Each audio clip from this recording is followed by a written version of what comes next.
DVS में आप सभी का स्वागत है। आज की सेशन में हम सभी लोग सेट नंबर 2 की ओर प्रवेश कर चुके हैं और जैसे कि आप सभी को पता है कि बीपीएससी ट्री 3.0 के लिए आप सभी के लिए रीजनिंग का प्रैक्टिस सेट मैं लेकर आ रहा हूँ यूट्यूब पे। बिल्कुल फ्री ऑफ कॉस्ट आप इस सेशन में अपने एग्जाम तक निश्चित रूप से ज्वाइन करके अच्छे स्कोर प्राप्त कर सकते हैं। बहुत सारे बच्चे प्राप्त भी किए हैं, तो कृपया करके आप भी सेशन को ज्वाइन कीजिएगा। अपने एग्जाम तक निश्चित रूप से आप अच्छे मार्क्स गेन कर सकते हैं। चलिए ज़्यादा टाइम ना वेस्ट करते हुए फर्स्ट क्वेश्चन के साथ सेशन की शुरुआत करेंगे, लेकिन उससे पहले अगर आप चैनल पर नए होंगे, देखिए नेक्स्ट क्वेश्चन या एनालॉजी टॉपिक से रिलेटेड है और काफ़ी इंपॉर्टेंट है। कहता है उस विकल्प का चयन करें जो तीसरे शब्द से ठीक उसी तरह संबंधित है जिस प्रकार दूसरा शब्द पहले शब्द से संबंधित है।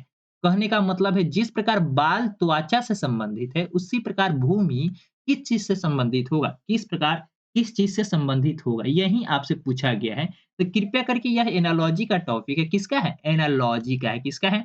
एनालॉजी का है और उम्मीद करेंगे कि इसका क्वेश्चन आप सभी लोग बनाने में सक्षम होंगे। मैं इसी चैप्टर के बारे में बताया था कि आप इस चैप्टर को कितना भी पढ़ लीजिएगा, हो सकता है इसका बिल्कुल सही आंसर आप बताने में असक्षम हो, आप इसका आंसर नहीं बता पाएँ। लेकिन हो सकता है आप ना भी पढ़ें लेकिन फिर भी एग्ज़ाम में जाकर अच्छे अंक प्राप्त कर सकते हैं इस चैप्टर में, क्योंकि इसका कॉन्सेप्ट पता लग जाएगा क्या संबंध है, तो आप इसका आंसर बता सकते हैं। आप कितना भी पढ़ लीजिएगा, जो क्वेश्चन आएगा उसका लॉजिक नहीं पता लगेगा तो आप उसका आंसर नहीं बताने में सक्षम नहीं होंगे, यानी कि असक्षम होंगे, ठीक है?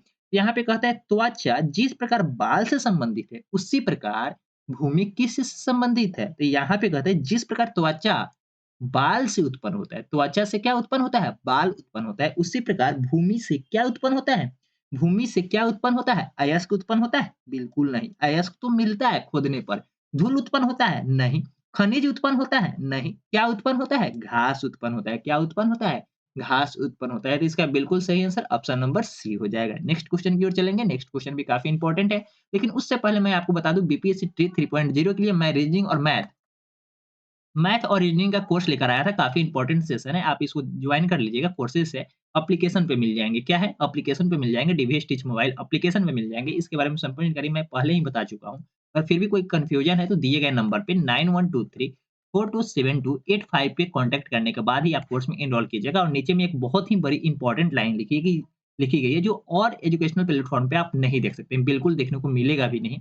तो कृपया करके इसे ध्यान से पढ़ लीजिए। कहा जा रहा है if you find our content not to be best we offer a 100% refund policy with no questions asked. इसका मतलब है हिंदी में कहने का तर्क यही है कि अगर आपको हमारे द्वारा कंटेंट उपलब्ध कराया गया कंटेंट अगर आपको अच्छा नहीं लगता है या आप कहते हैं कि अच्छा नहीं है, हमारे एग्जाम के लिए बेनिफिशियरी नहीं है, तो हम आपसे एक भी क्वेश्चन नहीं पूछेंगे और 100% रिफंड पॉलिसी के साथ आपकी जितनी भी पैसा है पेमेंट होगी वह सभी आपको रिफंड कर दिया जाएगा। कोई भी क्वेश्चन नहीं पूछा जाएगा, क्यों नहीं है, क्या कमी है, इस टाइप का कोई भी क्वेश्चन नहीं।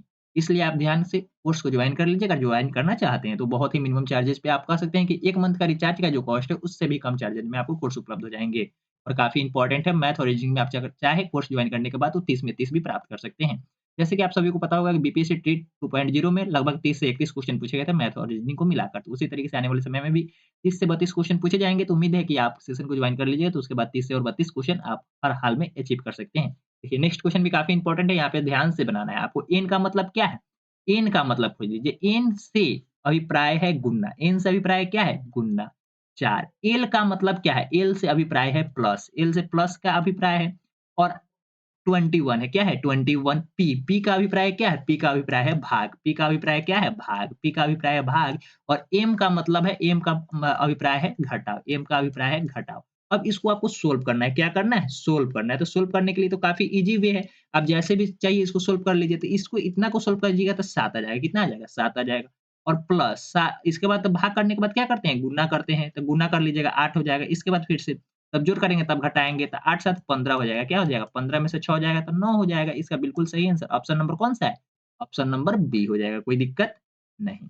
आगे चलेंगे नेक्स्ट क्वेश्चन की और नेक्स्ट क्वेश्चन भी काफ़ी इंपॉर्टेंट है, कृपया करके ध्यान से बताइएगा। यह भी जो क्वेश्चन है एनालॉजी से रिलेटेड है। किस चीज़ से रिलेटेड है? एनालॉजी से रिलेटेड है और उम्मीद करता हूँ कि सभी बच्चे इसका सही आंसर देने में सक्षम होंगे। उस पद का चयन करें जो तीसरे पद से ठीक उसी तरह संबंधित है जिस प्रकार दूसरा पद पहले पद से संबंधित है। कहने का मतलब है जिस प्रकार टक्का सुई से संबंधित है, उसी प्रकार चाकू किससे संबंधित होगा? किस चीज़ से संबंधित होगा? तो आपको बस यही ध्यान रखना है कि टक्का जिस प्रकार सुई से संबंधित है, उसी प्रकार आपको चाकू किस चीज़ से संबंधित होगा? किस चीज़ से संबंधित होगा? वही आपको बताना है। देखिए, कहने का सीधा-सा मतलब है, एनालॉजी का सीधा-सा मतलब यही होता है कि इसके आप लॉजिक को फाइंड कर लेंगे, तो आंसर बताने में सक्षम होंगे, अन्यथा नहीं। तो ज़्यादा टाइम ना वेस्ट करते हुए आपको डायरेक्ट इसका आंसर बताते हैं कि आखिर होगा क्या? आप सभी को पता होगा कि सुई का मतलब क्या होता है? सुई का मतलब क्या होता है? टक्का लगाने के लिए किसकी आवश्यकता होती है? टक्का लगाने के लिए किसकी आवश्यकता होती है? तो सुई की आवश्यकता होती है। टक्का लगाने का मतलब है जब आपका सर फट जाता है या कहीं कट जाता है तो वहाँ पे बैंडेज किया जाता है, सॉरी वहाँ पे जो टक्का लगाया जाता है उसके लिए किस चीज़ की आवश्यकता होती है? तो सुई की आवश्यकता होती है। अगर ये आपको समझ में नहीं आया तो शर्ट का जो बटन है उसको टाँकने के लिए, आपके शर्ट में लगाने के लिए अगर बटन टूट जाता है तो उसको टाँकने के लिए किस चीज़ की आवश्यकता होती है? तो सुई की आवश्यकता होती है। उसी तरीके से चाकू का प्रयोग कहाँ पे किया जाता है? किस चीज़ के लिए प्रयोग किया जाता है? इसका बिल्कुल सही आंसर आपका क्या हो जाएगा? इसका बिल्कुल सही आंसर आपका कट के लिए हो जाएगा। क्या? कट के लिए हो जाएगा। ब्लेड के लिए होगा क्या? चाकू ब्लेड किस प्रकार से संबंधित है? किसी प्रकार से तो संबंधित नहीं है, तो या तो आपका बिल्कुल गलत आंसर हो जाएगा। मक्खन और चाकू में तो कोई रिलेशन ही नहीं है भाई। कोई रिलेशन नहीं है तो ऑप्शन नंबर बी कैसे हो जाएगा? यहाँ पे शार्प, चाकू तेज है, भूत है, इससे तो बात नहीं कहा जा रहा है ना। सुई, टाका भूत है या कथी है, उससे उसके बारे में तो कुछ कहा नहीं गया आपको। तो ये शार्प और तेज भूत के बारे में कैसे जानकारी आ जाएगी? नहीं। तो यहाँ पे जब 3 ऑप्शन गलत होते हैं तो चौथा ऑप्शन बिल्कुल सही होता है। ऑप्शन नंबर कौन-सा? ऑप्शन नंबर सी इसका बिल्कुल सही आंसर है। चाकू क्या है? कट का, यानी कि चाकू से क्या हो जाता है? हाथ कट जाता है। कोई दिक्कत नहीं। आगे चलेंगे नेक्स्ट क्वेश्चन की ओर। नेक्स्ट क्वेश्चन भी काफ़ी इंपॉर्टेंट है। ध्यान से बनाइएगा। ये भी क्वेश्चन आपका जो है मैथमेटिकल ऑपरेशन से ही है। इसमें भी ज़्यादा टाइम ना वेस्ट करते हुए आपको जस्ट इस टाइप के क्वेश्चन को आपको ध्यान से एक बार देख लेना है। इसी टाइप के क्वेश्चन पूछे जाएँगे जब भी मैथमेटिकल ऑपरेशन के क्वेश्चन पूछे जाएँगे। यहाँ पे कहता है एन का मतलब क्या है? देखिए एन का सीधा-सा मतलब यह दिया हुआ है कि एन का मतलब गुणना है। क्या है? गुणना है। 5 एल का मतलब क्या है? एल का मतलब देखिए एल का मतलब प्लस है। एल का मतलब क्या है? प्लस 50। पी का मतलब क्या है? तो पी का मतलब है भाग। पी का मतलब क्या है? भाग। एम का मतलब क्या है? एम का मतलब घटाओ। एम का मतलब घटाओ। अब आपके सामने इक्वेशन आ चुका है, सभी कुछ आपको पता लग चुका है कि कहाँ पे क्या है दिया हुआ। तो यहाँ पे सबसे पहले आप क्या करेंगे? भाग करेंगे तो प 50 को 5 से भाग करेंगे 10 आ जाएगा। इसके बाद आप क्या करेंगे? गुणा करेंगे तो 28 पच्चे गुणा करेंगे तो कितना हो जाएगा? 8 पचे 40 और 20 पचे 100 यानी कि 140 आ जाएगा। कितना आ जाएगा? 140 और यहाँ पे 10 घटाएँगे तो 10 पचे 50 यानी कि 150 में से 4 जाएगा तो कितना हो जाएगा? 146। ऑप्शन नंबर आपका कौन-सा सही है? 146 आपका ऑप्शन नंबर कौन-सा? ऑप्शन नंबर बी बिल्कुल सही है। कोई दिक्कत नहीं। इस टाइप के क्वेश्चन को बस आपको यहीं ध्यान में रखना होगा कि एल और एम का क्या साइन दिया गया है, उस साइन को वहाँ पे बैठाकर और बोर्ड मार्क्स के अकॉर्डिंग उसको सॉल्व कर देंगे, बिल्कुल सही आंसर प्राप्त हो जाएगा। कोई दिक्कत नहीं। उम्मीद करता हूँ कि इस टाइप के क्वेश्चन जब आपसे पूछे जाएँगे आपके एग्ज़ाम में तो निश्चित रूप से उसका बिल्कुल सही आंसर बनाने में सक्षम होंगे। आगे चलेंगे नेक्स्ट क्वेश्चन की ओर। नेक्स्ट क्वेश्चन भी काफ़ी इंपॉर्टेंट है, ध्यान से बनाएँगे। कहता है कि उस विकल्प का चयन करें जिसका तीसरे पद से वही संबंध है जैसा कि दूसरे पद का पहले पद से संबंधित है। गाड़ी किस चीज़ से चलता है? तो पेट्रोल से। उसी प्रकार बिजली से क्या जलता है? बिजली से क्या जलता है? माल। वस्तु है क्या? नहीं। अंधेरा है क्या? नहीं ना। बिजली से क्या जलेगा? बल्ब या कक्षा। आप कहेंगे सर ना बल्ब जल कक्षा नहीं जलेगा बल्कि बल्ब जलेगा। बिजली से क्या जलता है? बल्ब जलता है। यानी कि पेट्रोल से क्या चलता है? तो गाड़ी। पेट्रोल से क्या चलता है? तो गाड़ी। उसी प्रकार से बिजली से क्या जलेगा? तो बल्ब। यानी कि ऑप्शन नंबर बी इसका बिल्कुल सही है। ये भी क्वेश्चन आपका एनालॉजी का था, क्योंकि आपके एग्ज़ाम में एनालॉजी के क्वेश्चन कुछ ज़्यादा ही पूछे जा रहे थे, इसलिए हम लोग सबसे पहले एनालॉजी के कुछ ज़्यादा ही संख्या में क्वेश्चन को लाए हैं। आज के सेशन में थोड़ा-सा हो सकता है कि नंबर ऑफ क्वेश्चन कम या ज़्यादा हो किसी चैप्टर से, तो आने वाले समय में वो सभी चैप्टर को इक्वल करके हर चैप्टर के क्वेश्चन को शामिल करेंगे। कृपया करके आज के इस सेशन को ध्यान से देखिएगा। ये क्वेश्चन जो है कोडिंग डिकोडिंग से रिलेटेड है। किस चीज़ से रिलेटेड है? कोडिंग डिकोडिंग चैप्टर से रिलेटेड है और कृपया करके ध्यान से देखिएगा। जो बच्चे कहेंगे सर कोडिंग डिकोडिंग तो नहीं, अल्फ़ाबेट टेस्ट से है। क्या है? अल्फ़ाबेट टेस्ट से। तो आपको जो कहना है कह सकते हैं, लेकिन इसमें जो लॉजिक लगेगा, वह कहीं न कहीं जब तक आप कोड को नहीं फाइंड कर पाएँगे, इसके लॉजिक को फाइंड नहीं कर पाएँगे, तब तक इस क्वेश्चन को आप सॉल्व नहीं कर पाएँगे। इसलिए मैं इसका नाम क्या दिया? कोडिंग डिकोडिंग दिया। कहता है कुट भाषा में वाई-ई-डबल-एल को 25, 5, 12, 12 के रूप में लिखा जाता है। इसी भाषा में टी-ए-एल-ई के लिए कोड क्या होगा? तो सबसे पहले आप यह देखिए वाई-ई-डबल-एल को लिखता क्या है? 25, 5, 12, 12 जब भी इस टाइप के क्वेश्चन पूछे जाएँगे तो कृपया करके एक बार आप हमारे बात को ध्यान में रखेंगे और आँख बंद करके सबसे पहले Y का सीरियल नंबर लिखेंगे। कितने नंबर पे आता है? तो आप कहेंगे सर Y का तो सीरियल नंबर 25 ही होता है यानी कि 25 पे आता है। ये कितने नंबर पे आता है? तो 5 पे आता है। कैसे याद करेंगे? या अभी आपको सभी कंटेंट आपको कहाँ पे मिल जाएँगे? तो एप्लीकेशन पे मिलेंगे डीवी स्टिच एप्लीकेशन पे मिल जाएँगे। तो कृपया करके अगर आप कोर्स में जॉइन नहीं किए हैं तो जॉइन कर लीजिएगा, नीचे डिस्क्रिप्शन बॉक्स में लिंक मिल जाएगा। तो 5 पे ई आता है, उसी तरीके से एल कितने नंबर पे आता है? तो 12 नंबर पे आता है। फिर से एल कितने नंबर पे आएगा? तो 12 नंबर पे। आप कहीं न कहीं यह सोच रहे होंगे कि सर यह तो सभी इसका सीरियल नंबर लिखा गया है और कौन कितने नंबर पे आता है, यह जानकारी लिखी गई है। तो क्या इसका सही में कोड यही होगा क्या? TALE का कहा जा रहा है, तो क्या T तो 20 नंबर पे आता है, कितने नंबर पे? 20 नंबर पे, A 1 नंबर पे आता है और L 12 नंबर पे आता है, E 5 नंबर पे आता है, तो कहीं न कहीं इसका कोड यह होगा 20 1 12, 20 1 12 5, 20 1 12 5 आपका किस ऑप्शन में है? तो ऑप्शन नंबर किस में? ऑप्शन नंबर ए में है। कोई दिक्कत नहीं। उम्मीद करता हूँ इस टाइप के भी जब क्वेश्चन आएँगे, तो आप इस बात को ध्यान में रखेंगे कि जब भी इस टाइप के क्वेश्चन पूछे जाए, तो वहाँ पे सबसे पहले आप उसका सीरियल नंबर लिखेंगे, यानी कि क्रमांक लिखेंगे और उसके अकॉर्डिंग कंपेयर करेंगे कितना कम, कितना ज़्यादा या सेम लिखा गया है। जो कोड होगा उसी कोड के आधारित जो क्वेश्चन आपसे पूछा जाएगा, उसका आंसर बताने में आप सक्षम होंगे। आगे बढ़ेंगे नेक्स्ट क्वेश्चन की ओर। नेक्स्ट क्वेश्चन भी काफ़ी इंपॉर्टेंट है और ये भी जो क्वेश्चन है एनालॉजी से ही रिलेटेड है। किस चीज़ से रिलेटेड है? एनालॉजी से ही रिलेटेड है और काफ़ी इंपॉर्टेंट क्वेश्चन है। कृपया करके ध्यान से पढ़िएगा। कहता है उस विकल्प का चयन करें जो तीसरे पद से उसी प्रकार संबंधित है जिस प्रकार दूसरा पद पहले पद से संबंधित है। जैसे कि हारा, रंग। कहता है रंग क्या है? रंग यहाँ पे कहता क्या है? रंग क्या? रंग जिस प्रकार किस चीज़ से संबंधित है? हारा से, यानी कि हारा कहीं न कहीं रंग है। तो सेब है क्या? सेब क्या है? गोल है। सेब गोल है क्या? गोल है। आकृति के बारे में तो बात हुआ ही नहीं, तो गोल और चौड़ा लंबाई कैसे हो जाएगा? मोटा ये तो हो जाएगा नहीं। सेब क्या मिठाई है? नहीं ना। सेब लाल है? नहीं, कलर की बात तो हो ही नहीं रही है। लाल है, पीला है, उजला है, ऐसा तो कुछ बात नहीं हो रहा है। जैसे कि रंग आपका हरा था, तो यहाँ पे सेब क्या है? तो सेब यहाँ पे आपका बिल्कुल सही आंसर ऑप्शन नंबर ए हो जाएगा, फल है। क्या है?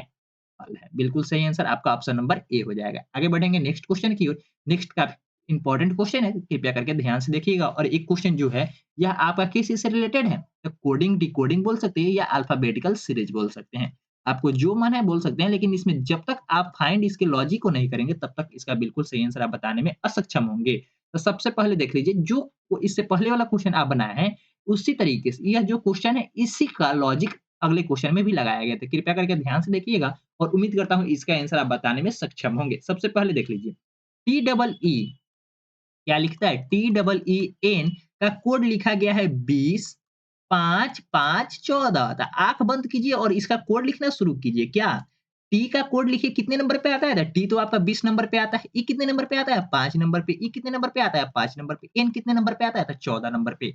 इसका मैं एक आपको शॉर्ट ट्रिक बता दूँ, इजोटी क्या लिखते हैं? इजोटी क्या लिखते हैं? इजोटी। ई मतलब 5 पे आता है, जे आपका 10 नंबर पे आता है, ओ आपका 15 नंबर पे आता है और टी आपका 20 नंबर पे आता है, वाई आपका 25 नंबर पे आता है। इस कोड को आप अपने माइंड में याद रखेंगे, तो हो सकता है कि सभी नंबर को आप सभी लेटर को याद कर लेंगे और कितने नंबर पे आता है, ये जानकारी आपको हो जाएगी। तो कृपया करके इस कोड को आप आज ही अपनी कॉपी में नोट कर लीजिए और काफ़ी इंपॉर्टेंट कोड है। इसी पे पूरा आपका अल्फाबेटिकल सीरीज या कह सकते हैं कोडिंग, डिकोडिंग आधारित होता है। तो जब आप टी डबल ई एन का कोड लिखिए, तो देखिए टी का मतलब 20, ई का मतलब 5 और ई का मतलब 5 और एन का मतलब 14। तो कहीं न कहीं इसका सेम सीरीज लिखा गया है, तो आपसे पूछा गया है इंटर का क्या होगा? इंटर का बता दीजिए क्या होगा? इंटर का तो देखिए, ई आपका तो 5 नंबर पे आता है, एन आपका 14 नंबर पे आता है, टी आपका 20 नंबर पे आता है, ई आपका 5 नंबर पे आता है और आर आपका 18 नंबर पे आता है। कोई दिक्कत नहीं। तो 5 14 20, 5 14 20, तो यहाँ पे 5 15 दिया गया है, जिसकी वजह से ऑप्शन नंबर ए और सी बिल्कुल गलत है। 5 14 20 5 18, यहाँ पे 5 नहीं बल्कि 6 दिया गया है, जिसकी वजह से आपका ऑप्शन नंबर सी बी गलत है। और ऑप्शन नंबर डी आपका बिल्कुल सही हो जाएगा, क्योंकि जैसे ही 3 ऑप्शन गलत होते हैं, तो चौथा ऑप्शन बिल्कुल सही हो जाता है। आगे बढ़ेंगे नेक्स्ट क्वेश्चन की ओर। नेक्स्ट क्वेश्चन भी काफ़ी इंपॉर्टेंट है, कृपया करके ध्यान से बनाइएगा और उम्मीद करता हूँ इसका बिल्कुल सही आंसर आप बता पाएँगे। सेम कोड है, क्या है? सेम लॉजिक है, मैं आपको पहले ही बता रहा हूँ कि सेम लॉजिक है, क्या है?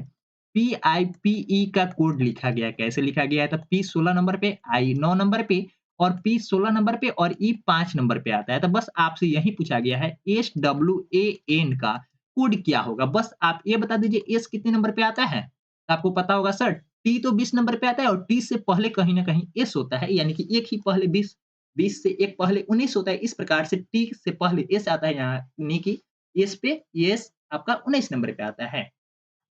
13 नंबर पे एम होता है और 23 नंबर पे क्या होता है? डब्ल्यू।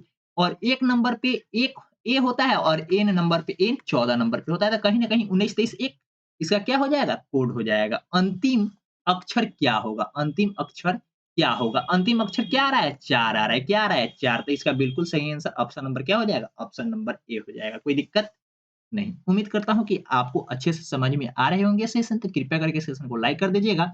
अपने सारे दोस्तों के साथ सेशन को शेयर भी कर दीजिएगा। इसका पीडीएफ आपको क्लास नोट्स नीचे उपलब्ध कराए गए लिंक के माध्यम से आपको व्हाट्सएप पे, टेलीग्राम ग्रुप पे और एप्लीकेशन पे सेंड कर दिए जाएँगे, तो कृपया करके आप इसे हर हाल में अपने पास सुरक्षित रखेंगे। जो नेक्स्ट क्वेश्चन है काफ़ी इम्पोर्टेंट है और कृपया करके यह जो मिसिंग नंबर का क्वेश्चन है, लेटर सीरीज़ भी बोल सकते हैं। क्या बोल सकते हैं? मिसिंग नंबर लेट और नंबर सीरीज़ भी बोल सकते हैं। बहुत सारे बच्चे बोलते हैं कि सर मिसिंग नंबर तो नहीं, लेकिन यह कहीं न कहीं आपका किस चीज़ से है? नंबर सीरीज़ से ही है। तो नंबर सीरीज़ 12 का चैप्टर का नाम हो जाता है, पार्ट का नाम हो जाता है। उसके अंदर में मिसिंग नंबर, अल्टरनेट सीरीज़ बहुत सारे सीरीज़ आते हैं जो कि नंबर सीरीज़ के अंदर आते हैं। तो वहीं में से एक सीरीज़ का नाम आपका मिसिंग नंबर है। क्या है? मिसिंग नंबर, मिसिंग सीरीज़ है। यहाँ पे कहता है 25 से 31 हुआ, 31 से 38 हुआ, 38 से 46 हुआ। तो सबसे पहले आपको आँख बंद करके कृपया करके देख लीजिए क्या सीरीज़ बढ़ रहा है या घट रहा है? सीरीज़ बढ़ रहा है या घट रहा है? इस दोनों में आप कंपेयर कीजिएगा तो कहिएगा सर यह तो सीरीज़ कहीं न कहीं बढ़ रहा है। सीरीज़ कहीं न कहीं क्या हो रहा है? बढ़ रहा है। तो यानी कि इसका जो भी आंसर होगा इसका अगला यानी कि इससे ज़्यादा ही होगा। 46 से ज़्यादा ही होगा। तो कृपया करके आप इसका डिफरेंस निकालने की कोशिश कीजिए। 31 और 25 के बीच में डिफरेंस देखिएगा तो 6 का आएगा। कितने का आएगा? 6 का आएगा। 31 और 38 के बीच में डिफरेंस देखिएगा तो सर 7 का आएगा। कितने का आएगा? 7 का आएगा। और 38 और 46 के बीच में डिफरेंस देखिएगा तो 8 का आएगा। कितने का आएगा? 8 का डिफरेंस आएगा। तो देखिए, क्या यहाँ पे 1 का डिफरेंस क्या यहाँ पे 1 का डिफरेंस तो क्या अगला भी 1 का डिफरेंस होगा? हाँ, बिल्कुल। 6, 7, 8 के बाद क्या आता है? 9 आता है। तो 46 में 9 जोड़ दीजिएगा तो कितना हो जाएगा? 46 में 9 आप जोड़ दीजिएगा तो 55 हो जाएगा। क्या हो जाएगा? 55 हो जाएगा, बिल्कुल सही आंसर। इसका ऑप्शन नंबर कौन-सा हो जाएगा? तो इसका बिल्कुल सही आंसर ऑप्शन नंबर सी सही हो जाएगा, कोई दिक्कत नहीं। उम्मीद करता हूँ बिल्कुल सही आंसर इसका ऑप्शन नंबर सी है और आपको समझ में आ गया होगा किस टाइप से क्वेश्चन को फाइंड किया जाता है और किस टाइप से अटेम्प्ट किया जाता है। देखिए, अब यहाँ पे एक बीच में क्वेश्चन पूछा गया है। कहा जा रहा है कि 7, 10, 14 अगला क्या होगा? 25, 32 इस टाइप के सीरीज़ दिए गए हैं और इसमें आपसे आंसर पूछता है कि 7, 10, 14 के बाद अगला क्या होगा? उसके बाद अगला 25, 35 दिया ही है। 35 नहीं सॉरी 32 दिया हुआ है। क्या दिया हुआ है? 32 दिया हुआ है। तो इसका भी आप डिफरेंस निकालने की कोशिश कीजिए, 3 आ जाएगा। इसका डिफरेंस निकालिएगा तो 4 आ जाएगा। अगला कितने का डिफरेंस होगा? तो 5 का हो जाएगा। तो 14 में 5 जोड़ देंगे तो 19 हो जाएगा। क्या अगला 6 का डिफरेंस है? तो 19 में 6 जोड़ेंगे तो 25, 25 में 7 जोड़ेंगे तो 32। कहीं न कहीं इसका बिल्कुल सही आंसर ऑप्शन नंबर कौन-सा जाएगा? तो ऑप्शन नंबर इसका ए हो जाएगा, कोई दिक्कत नहीं। आगे बढ़ेंगे नेक्स्ट क्वेश्चन की ओर। नेक्स्ट क्वेश्चन काफ़ी इंपोर्टेंट है और यहाँ पे भी आपको डिफरेंस निकालने की आवश्यकता है। तो सबसे पहले डिफरेंस निकाल लीजिए और देखिए कृपया करके ध्यान से इसमें क्या हो रहा है? तो 9 से 11 हुआ, 11 से 15 हुआ, 15 से 17 हुआ और 17 से 21, 21 से 23 तो कृपया करके ध्यान से देखिए, यहाँ पे 2 का डिफरेंस है, अगले वाले में 4 का डिफरेंस है, अगले वाले में फिर से 2 का, अगले वाले में फिर से 4 का, तो अगले वाले में फिर से 2 का। देखिए, कहीं न कहीं 2, 4, 2, 4, 2, 4 चल रहा है, तो अगला 2 है तो इसके जस्ट बाद क्या होगा? तो 4 होगा, तो 23 में 4 जोड़ देंगे तो कितना हो जाएगा? 27 इसका बिल्कुल सही आंसर ऑप्शन नंबर सी हो जाएगा। क्या हो जाएगा? ऑप्शन नंबर सी, कोई दिक्कत नहीं। आगे बढ़ेंगे नेक्स्ट क्वेश्चन की ओर। नेक्स्ट क्वेश्चन भी काफ़ी इंपोर्टेंट है और इस टाइप के भी क्वेश्चन आपके एग्जाम में पूछे गए थे। हिडेन हिडेन नंबर्स इसको बोलते हैं क्या? हिडेन नंबर क्या बोलते हैं? हिडेन नंबर बोलते हैं। 122, 127 इसमें आपसे पूछा जा रहा है क्या? कि बताइए इसमें अगला क्या होगा? इसमें अगला क्या होगा? तो सबसे पहले लॉजिक फाइंड कीजिए क्या दिया गया है? 122 से 127 हुआ, 127 से 105 हो गया, 105 से 48 हो गया, कोई लॉजिक तो चल ही नहीं रहा है भाई। यहाँ पे 37, 85 क्या होगा? 48-49 देखिए, 122, 37, 85 कोई अंतर नहीं चल रहा है। तो इसमें आपको लॉजिक फाइंड करना होगा। इस टाइप के क्वेश्चन को जब तक आपका मैथमेटिकल कैलकुलेशन फास्ट नहीं होगा, तब तक इस टाइप के क्वेश्चन को आप अटेम्प्ट नहीं कर पाएँगे, यानी कि अच्छे से कम टाइम में इसका आंसर नहीं बता पाएँगे। क्वेश्चन हार्ड तो नहीं, लेकिन इतना कह सकते हैं कि अगर आपके पास टाइम मिल जाए, दिन भर में 50 को क्वेश्चन सॉल्व करना हो, तो हर हाल में 50 क्वेश्चन आप अच्छे से सॉल्व करके आंसर मिला ही देंगे। लेकिन कम टाइम में अगर आपको टाइम लिमिट कर दिया जाए 30 मिनट में 50 क्वेश्चन बनाने हैं, तो निश्चित रूप से उसमें से बहुत सारे बच्चे आते हुए क्वेश्चन को भी गलत कर लेते हैं। तो कृपया करके अपना मैथमेटिकल जो कैलकुलेशन का स्पीड है, उसे थोड़ा-सा बढ़ा लीजिएगा ताकि मैथ में जो नंबर सीरीज़ के क्वेश्चन आते हैं, उसको भी आप लोग अटेम्प्ट कर पाएँ। तो यहाँ पे आप देख रहे होंगे तो कहीं न कहीं इस छोटे वाले नंबर को देखिए 48 है तो 32 और 48 को जोड़ेंगे तो कितना हो जाएगा? 32 और 48 को जो 32 और 16 को जोड़ेंगे तो कितना हो जाएगा? 48 हो जाएगा। कितना हो जाएगा? 48 हो जाएगा। उसी तरीके से 37 और 85 को जोड़ेंगे तो कितना हो जाएगा? 122 हो जाएगा। कितना हो जाएगा? 122 हो जाएगा, कोई दिक्कत नहीं। इसी तरीके से 48 और 79 को जोड़ेंगे तो ये भी आपका 127 मिल जाएगा, कोई दिक्कत नहीं। यानी कि नीचे वाले को दोनों को जोड़ के ऊपर वाला आपको मिल रहा है क्या? नीचे दोनों वाले को जोड़कर आपको ऊपर वाला मिल रहा है, तो ठीक है, आपको जोड़ना है। अब 66 में आप क्या जोड़िए कि 105 हो जाए, क्या हो जाए? 105 हो जाए, यूनिट प्लेस पे आपको 5 चाहिए। 6 में हम कितना जोड़ दें कि यूनिट प्लेस पे 5 मिल जाए, तो 9 और 6 जोड़ेंगे तो 15 के 5 यानी कि कहीं न कहीं इसका बिल्कुल सही आंसर ऑप्शन नंबर क्या हो जाएगा? ऑप्शन नंबर सी बिल्कुल सही हो जाएगा। क्यों? क्योंकि 6 में 9 जोड़ेंगे तो 15, 15 के 5 हाथ में 1, 3 और 6 जोड़ेंगे तो 9 और 9 एक हाथ में का 10 यानी कि 105 आ गया। ऑप्शन नंबर इसका बिल्कुल सही आंसर ऑप्शन नंबर सी हो जाएगा। आगे बढ़ेंगे नेक्स्ट क्वेश्चन की ओर। नेक्स्ट क्वेश्चन भी काफ़ी इंपॉर्टेंट है, कृपया करके ध्यान से देखिएगा और इस टाइप के भी क्वेश्चन आपके एग्जाम में पूछे गए थे। इसलिए सभी क्वेश्चन जो भी आपके सामने है काफ़ी इंपॉर्टेंट क्वेश्चन है और उम्मीद करता हूँ कि आप इस टाइप के क्वेश्चन को अटेम्प्ट करने में टाइम अपना वेस्ट ना करेंगे और बिल्कुल सही आंसर इसका बताने में सक्षम होंगे। कृपया करके ध्यान से देखिए, कहता है 1, 4, 3, 3, 3, 1, 1, 3, 3 49 हो गया, 4, 3, 1 64 हो गया, 4, 2 169 हो गया। तब बताइए क्या सीरीज़ चल रहा है? क्या-क्या इसके बीच में लॉजिक क्या चल रहा है? सबसे पहले आप यह फाइंड कर लीजिए लॉजिक चल क्या रहा है? कि इस सीरीज़ को या इस हिडन फिगर को आप पहचानने की कोशिश करेंगे, तो सबसे पहले 1, 3 और 3 को जोड़िए तो 1, 3 और 3 को जोड़ेंगे तो कितना हो जाएगा? 7 हो जाएगा। 7 हो गया, ठीक है। 4 और 3 को जोड़ेंगे तो कितना हो गया? 7, 7 और 1 को जोड़ेंगे तो 8 मिल गया, कोई दिक्कत? बिल्कुल नहीं। तो देखिए 7 का स्क्वायर कितना होता है? 7 का स्क्वायर तो 49 होता है और 8 का स्क्वायर कितना होता है?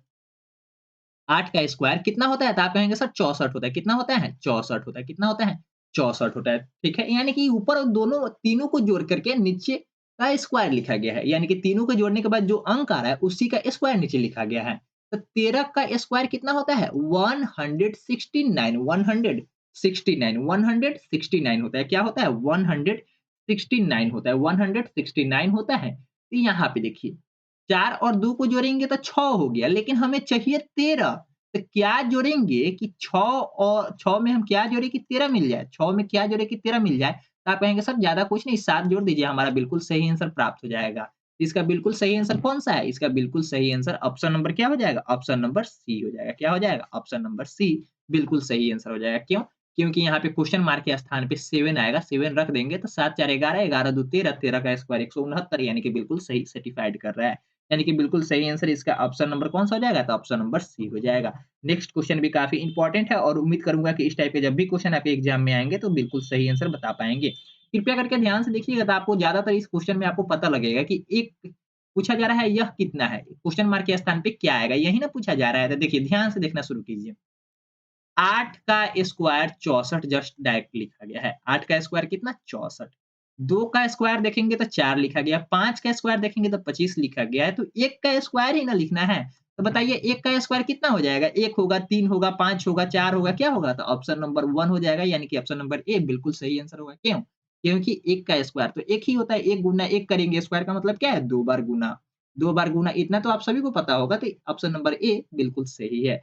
आगे बढ़ेंगे नेक्स्ट क्वेश्चन की और नेक्स्ट क्वेश्चन भी काफ़ी इंपॉर्टेंट है। यह क्वेश्चन आपका डायरेक्शन एंड डिस्टेंस से है। किस चीज़ से रिलेटेड है? तो डायरेक्शन एंड डिस्टेंस टॉपिक से रिलेटेड है। किस चीज़ से? डायरेक्शन एंड डिस्टेंस से रिलेटेड है और काफ़ी इंपॉर्टेंट टॉपिक है। इसको हम बोलते हैं दिशा और दूरी। दिशा और दूरी से संबंधित क्वेश्चन है। कृपया करके इसे नोट कर लीजिएगा और इस टाइप के क्वेश्चन आपके एग्जाम में आने की संभावना रहेगी और इस टाइप के क्वेश्चन पूछे भी गए थे। तो कृपया करके ध्यान से देखिएगा। कहता है परिनीति परिणीता परिणीता उत्तर दिशा में तो सबसे पहले आपको डायरेक्शन एंड डिस्टेंस जब पढ़ेंगे, तो वहाँ पे आपको एक कॉन्सेप्ट याद कराया जाता है। बोर्ड पे सबसे पहले आप वी लिखेंगे, ऊपर में नॉर्थ लिखेंगे, नीचे में साउथ लिखेंगे। तो उत्तर यानी कि नॉर्थ, उत्तर मीन्स क्या है? नॉर्थ, ठीक है? ऊपर की ओर हमें जाना है, परिणीता को लेकर कहाँ जाना है? ऊपर की ओर जाना है, आकाश की बात नहीं कर रहे हैं, उत्तर दिशा की ओर जाना है। उत्तर दिशा की ओर जाती है, परिणीता मान लीजिए यहाँ से चलना प्रारंभ करती है और उत्तर दिशा में चल दी। यह उत्तर दिशा है, उत्तर दिशा में जाती है और फिर दाईं ओर। अब मान लीजिए इसका फेस इसी डायरेक्शन में है, तो इधर आपका राइट हो जाएगा, इधर आपको लेफ्ट हो जाएगा। आप खुद को इस पॉइंट पे खड़ा कर दीजिए और फेस आप अपना नॉर्थ की दिशा की ओर रखिए। तो आपका राइट इधर हो जाएगा, तब दाईं मुड़ जाती है, ठीक है? दाईं मुड़ जाती है, फिर से दोबारा दाईं मुड़ जाती है, फिर बाईं मुड़ जाती है। तो अब बताइए परिणीता कि किस दिशा में है, ठीक है? 2 बार राइट मुड़ती है, तो एक बार राइट मुड़ गई, फिर से एक बार राइट मुड़ेगी, ठीक है? मुड़ गई। अब कहता है फिर से 2 बार दाईं मुड़ी, दाईं मुड़ती है, दोबारा दाईं मुड़ती है, फिर बाईं मुड़ती है। अब यहाँ से क्या करती है? इधर ना मुड़कर बाईं मुड़ जाती है, इधर बाईं मुड़ गई। बाईं मुड़ जाती है तो अब परिणीता किस दिशा में जा रही है? परिणीता किस दिशा में जा रही है तो आपको पता होगा।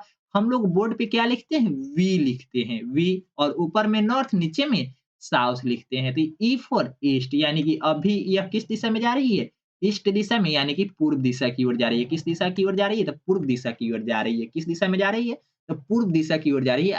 इसका बिल्कुल सही आंसर ऑप्शन नंबर ए हो जाएगा, कोई दिक्कत नहीं। इस क्वेश्चन को अटेम्प्ट करने का 2 तरीका है, क्या है? 2 तरीका है। सबसे पहले कितने लेफ्ट और कितने राइट है थोड़ा-सा काउंट कर लीजिए। तो उत्तर दिशा की ओर तो इसका फेस है ही। क्या है? उत्तर दिशा की ओर इसका फेस है। तो लिख लीजिए नॉर्थ साइड इसका फेस है, क्या है? फेस है। यहाँ पे 2 बार राइट घूमना है, 2 बार आर लिख लीजिए राइट घूमना है, 1 बार लेफ्ट घूम रहा है, 1 लेफ्ट से 1 राइट कैंसल आउट मतलब 1 राइट या घूम जाए तो इसका बिल्कुल सही आंसर आ जाएगा। नॉर्थ यहाँ पे था और डायरेक्ट 1 बार राइट घूम जाइए तो क्या हो जाएगा? ईस्ट आ जाएगा, नॉर्थ से 1 राइट घूमेंगे तो आपका ईस्ट डायरेक्शन मिल जाएगा, यानी कि बिल्कुल सही आंसर ऑप्शन नंबर ए ही होगा, कोई दिक्कत नहीं। तो बनाने का बहुत सारा तरीका है लेकिन सभी का आंसर क्या आ जाएगा? सेम ही आएगा। आंसर जब भी होगा सेम आएगा, आंसर में कोई भी डिफरेंस नहीं होगा लेकिन मेथड चेंज हो सकता है, कोई दिक्कत नहीं है। इसका बिल्कुल सही आंसर ऑप्शन नंबर ए है। आगे बढ़ेंगे नेक्स्ट क्वेश्चन की ओर। नेक्स्ट क्वेश्चन भी काफ़ी इंपॉर्टेंट है। इसमें आपसे डिस्टेंस भी शामिल कर दिया गया है और आपसे थोड़ा-सा लॉजिकल खेलने के लिए, गेम खेलने के लिए आपसे ये क्वेश्चन थोड़ा-सा डिस्टेंस के साथ पूछा है। घबराएँगे नहीं, ये भी क्वेश्चन आपका डायरेक्शन एंड डिस्टेंस से ही क्वेश्चन है। काफ़ी इंपॉर्टेंट क्वेश्चन है और ईज़ी क्वेश्चन है। ध्यान से बनाइए। कहता है सुंदर, सुंदर नाम का एक लड़का है, लड़की है, जो भी है हमें नहीं पता। सुंदर पूर्व की तरफ 4 किलोमीटर जाता है। आप एक डायरेक्शन बना लेंगे और कहता है पूर्व दिशा की ओर 4 किलोमीटर जाता है। तो आप सभी लोग तो अपने कॉपी में इतना तो पता होगा डायरेक्शन एंड डिस्टेंस के बारे में जब आप प्रैक्टिस सेट को अटेम्प्ट कर रहे हैं, तो निश्चित रूप से इतना तो आपको पता होगा। इतना कॉन्सेप्ट तो पता होगा ना? हाँ, पता है। वी लिखते हैं, बोर्ड पे क्या लिखते हैं? वी लिखते हैं, ऊपर में नॉर्थ लिखते हैं, माथा के ऊपर एन यानी कि नॉर्थ और नीचे में पैर की तरफ साउथ लिखते हैं यानी कि क्या? दक्षिण लिखते हैं। कहता है पूर्व दिशा की ओर 4 किलोमीटर कितना जाता है? 4 किलोमीटर। पूर्व दिशा की ओर 4 किलोमीटर। चलिए यहाँ से यह चलना प्रारंभ करता है किस दिशा में? पूर्व दिशा में 4 किलोमीटर। किस दिशा में? 4 किलोमीटर जाता है, 4 किलोमीटर जाता है। फिर वह दाईं ओर मुड़ जाता है, फिर वह दाईं ओर मुड़ जाता है। यहाँ से दाईं ओर मान लीजिए यहाँ पे इसका फेस रहता आपका फेस रहता, तो आपका दाईं इधर होता ना, इधर आपका दाईं नीचे की ओर होता है, लेकिन कहता है कितना किलोमीटर? मुड़ जाता है और 3 किलोमीटर जाता है, दशमलव नहीं बल्कि 3 किलोमीटर मान लीजिए क्योंकि इसमें डिस्टेंस से कोई मतलब है ही नहीं, सिर्फ दिशा पूछा जा रहा है तो 3 किलोमीटर ही मान लीजिए, ठीक है? 3 किलोमीटर नीचे की ओर, इधर राइट मुड़ता है यानी कि दाएँ मुड़ने के बाद 3 किलोमीटर चलता है, फिर से वह दाईं ओर मुड़ जाता है, यहाँ से फिर से यह दाईं ओर मुड़ जाता है, कितना मुड़ता है हमें नहीं पता, कितना किलोमीटर जाता है ये नहीं पता, लेकिन दाईं मुड़ जाता है, दाईं मुड़ जाता है, ठीक है? दाईं मुड़ जाता है और चलना जारी रखता है। अब वह किस दिशा की ओर जा रहा है? किस दिशा की ओर जा रहा है? तो कृपया करके ये बताइए कि अभी यह किस दिशा की ओर जा रहा है? एरो आपको किस दिशा की ओर इंडिकेट कर रहा है? तो आप कहेंगे सर वेस्ट की तरफ, डब्ल्यू की ओर इंडिकेट कर रहा है, किस दिशा की ओर? तो डब्ल्यू की तरफ इंडिकेट कर रहा है, किस दिशा की ओर? तो डब्ल्यू की ओर इंडिकेट कर रहा है, यानी कि डब्ल्यू फॉर क्या होता है? वेस्ट और वेस्ट का मतलब हिंदी में क्या होता है? पश्चिम होता है। हिंदी में क्या होता है? पश्चिम होता है। इतना तो आपको पता होगा। तो अभी यह किस दिशा में जा रहा है? पश्चिम दिशा की ओर जा रहा है, तो इसका बिल्कुल सही आंसर ऑप्शन नंबर क्या हो जाएगा? ऑप्शन नंबर बी बिल्कुल सही आंसर हो जाएगा, कोई दिक्कत नहीं। आगे बढ़ेंगे नेक्स्ट क्वेश्चन की ओर। नेक्स्ट क्वेश्चन काफ़ी इंपॉर्टेंट है और ये भी जो क्वेश्चन है डायरेक्शन डिस्टेंस से क्वेश्चन है। यह क्वेश्चन कल की तरह मैं आपको होमवर्क में देता हूँ, क्या? होमवर्क में देता हूँ और उम्मीद करता हूँ कि इसका बिल्कुल सही आंसर आप स्क्रीनशॉट कर लें और इसका कमेंट सेक्शन में आप आंसर ज़रूर बताने के बाद ही जाएँगे। कल ही एक बच्चे कमेंट किए हुए थे, उनका नाम मैं आपको बता देता हूँ थोड़ी देर में, कृपया करके थोड़ा-सा टाइम दीजिएगा। उनका नाम बता देता हूँ क्या है और आगे नेक्स्ट क्वेश्चन की ओर चलते हैं। आप सभी लोग भी आप इसका आंसर बताएँगे, तो निश्चित रूप से आने वाले समय में आपका भी नाम कमेंट सेक्शन में मेंशन कर दिया जाएगा। तो कृपया करके आगे बढ़ेंगे नेक्स्ट क्वेश्चन की ओर। यहाँ पे जो क्वेश्चन है, यह काफ़ी इंपॉर्टेंट क्वेश्चन है, ध्यान से बनाइए और उम्मीद करता हूँ कि इस क्वेश्चन को आप ब्लड रिलेशन का क्वेश्चन है और काफ़ी ही ईज़ी क्वेश्चन है। क्या है? ब्लड रिलेशन का क्वेश्चन और काफ़ी इंपॉर्टेंट क्वेश्चन और कह सकते हैं ईज़ी क्वेश्चन भी है और आज का टॉपिक का लास्ट क्वेश्चन है। आज के टॉपिक का लास्ट क्वेश्चन है, तो कृपया करके ध्यान से बनाइएगा। कल के जो बच्चे थे उसका नाम राकेश था, क्या था? राकेश कुमार था, तो कृपया करके आप भी कमेंट करेंगे तो नेक्स्ट सेशन में आपके भी नाम को शामिल कर दिया जाएगा। ठीक है? आगे बढ़ेंगे। यहाँ पे जो ब्लड रिलेशन के क्वेश्चन है काफ़ी इंपॉर्टेंट क्वेश्चन है। कहता है सुप्रिया, सुप्रिया अखिल की बहन है। अखिल की बहन कौन है? यहाँ पे अखिल की बहन है। अखिल की बहन कौन है? सुप्रिया, सुप्रिया है। क्या है? सुप्रिया। अखिल क्या है? हमें नहीं पता, लेकिन अखिल की बहन सुप्रिया है। यानी कि कहीं न कहीं यह क्या होगा? माइनस होगा। क्यों? क्योंकि माइनस हम उसी साइन पे लगाते हैं जो स्त्रीलिंग यानी कि फीमेल हो। ठीक है? अब कहता है अखिल के पिता, अखिल के पिता, तो कहीं न कहीं इससे एक कदम आगे होंगे इसके पिता। पिता कौन है? हमें नहीं पता, लेकिन कहता है अखिल के पिता, यानी कि यह प्लस होगा। पिता यानी कि मेल, यानी कि प्लस, ठीक है? जेंडर प्लस हो जाएगा। पिता की माँ सुप्रिया से, पिता की माँ। अब पिता की माँ, अखिल के पिता की माँ यानी कि इससे एक स्टेप और पिता की माँ यानी कि यह माइनस हो गया, कोई दिक्कत नहीं। माँ सुप्रिया से कैसे संबंधित है? सुप्रिया से कैसे संबंधित है? देखिए, यह कहीं आपको माँ से देखना है, कहाँ से? सुप्रिया से किस प्रकार है, किस प्रकार संबंधित है, यही ना देखना है। तो देखिए, सुप्रिया का यह भाई होगा, क्या होगा? यह दोनों में भाई-बहन होगा या बहन-बहन ही होगी, कोई दिक्कत नहीं, आपस में भाई-बहन हो सकता है। अखिल का जेंडर कन्फर्म नहीं है, तो मैं यह नहीं कह सकता कि वह भाई है या बहन है सुप्रिया की। लेकिन मैं इतना तो ज़रूर कर सकता कि सुप्रिया का या तो भाई होगा अखिल या तो बहन होगा। इसके अलावा कोई संभव है? नहीं, इसके अलावा तो कुछ संभव है ही नहीं। अब अखिल का पिता कौन है? अखिल का पिता यह है। अब यह जो भी नाम है, इसका नाम जो भी है हमें नहीं पता। नाम कन्फर्म भी नहीं किया, ठीक है? और पिता की माँ क्या होती है? दादी होती है। क्या होती है? तो दादी होती है। अखिल का भी दादी और यहाँ पे सुप्रिया की भी दादी होगी। कौन? तो पिता के माँ कौन होती है? तो दादी होती है। आप अपने आप पे रखकर अगर आपको सुप्रिया बनना पड़े तो सुप्रिया बन जाइए, अखिल बनना हो तो अखिल बन जाइए। लेकिन जब भी ब्लड रिलेशन के क्वेश्चन को अटेम्प्ट करें तो कृपया करके अपने आप को वहाँ पे रखें। सेल्फ को रखकर जब जेंडर फाइंड करेंगे तो काफ़ी ईज़ी वे में बता पाएँगे। आप थोड़ा देर अपने लिए इस क्वेश्चन को सोचिए। आपकी एक बहन है, बहन और आपके पिताजी की माँ, उस बहन की क्या लगेगी? उस बहन की क्या लगेगी? तो आप कहेंगे सर मेरे पिताजी की माँ यानी कि हमारी दादी हुई और हमारी बहन को भी तो दादी ही लगेगी। इसलिए इसका बिल्कुल सही आंसर ऑप्शन नंबर क्या हो जाएगा? ऑप्शन नंबर ए हो जाएगा, कोई दिक्कत नहीं। उम्मीद करता हूँ आज का सेशन आपको काफ़ी अच्छा लगा होगा और इससे पहले मैं आपको एक जानकारी और बता दूँ, काफ़ी इम्पोर्टेंट जानकारी है। जो बच्चे अभी तक सेशन में इनरोल नहीं किए यानी कि कोर्स में इनरोल नहीं किए हैं और आप चाहते हैं कि इनरोल करना है तो दिए गए नंबर पे आप इनरोल कर सकते हैं। दिए गए नंबर से जानकारी प्राप्त कर लीजिएगा और कोई भी कन्फ्यूजन हो तो इस नंबर पे आप कॉन्टैक्ट कर लीजिएगा, उसके बाद ही कोर्स में इनरोल कीजिएगा। कोर्स के बारे में संपूर्ण जानकारी आपको पहले ही सेशन में बता दी गई है। बहुत सारे बच्चे एडमिशन ले भी चुके हैं और इसी क्लासेस आपको 1 फरवरी से एप्लीकेशन पेज शुरू हो जाएँगे। तो कृपया करके जॉइन कर लीजिएगा और जैसे कि सुनने में आ रहा है कि आप सभी का एग्ज़ाम जो होगा मार्च में ही लेने की संभावना है, लेकिन अभी डेट कन्फर्म कहीं से कोई भी नोटिफ़िकेशन नहीं आया, तो आप उसके पीछे मत भागिए।